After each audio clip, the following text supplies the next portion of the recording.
Right, we've got in this Nissan Qashqai. It's got a nasty ding in the door. See, really, camera don't do it justice, but it's really gone in far. So we've put some wiggly wire on that bottom bit, and we've got this puller, and we've got my winch. We're going to hook up the winch to the puller and give it a little pull. So yeah, let's do that. Right, we are under a fair bit of tension there. You see we're pulling that out nice. Got a little bit there now in the centre there, which we're going to take this winch off and just put a little pull in the middle there. It should be okay.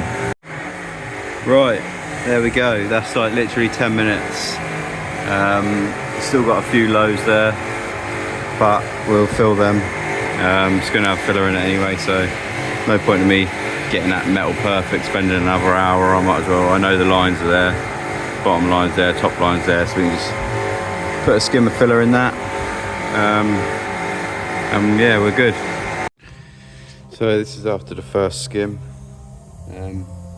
See, there's a few little high spots we've tapped down, so you know there's not a lot of filler in there. So yeah, put second skim in, see what we look like. Second skim in.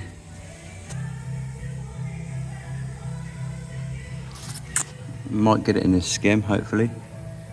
We'll see. Right, that's it, repaired.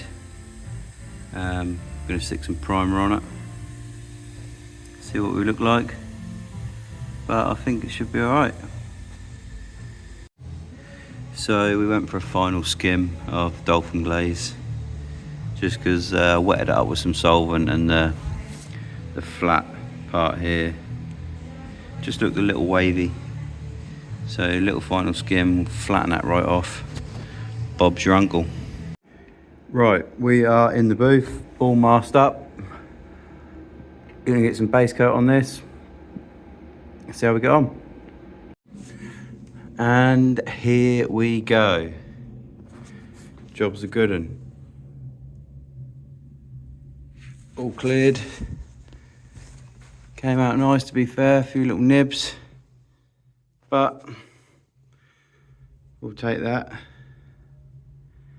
Blend it up to the line. Good, good.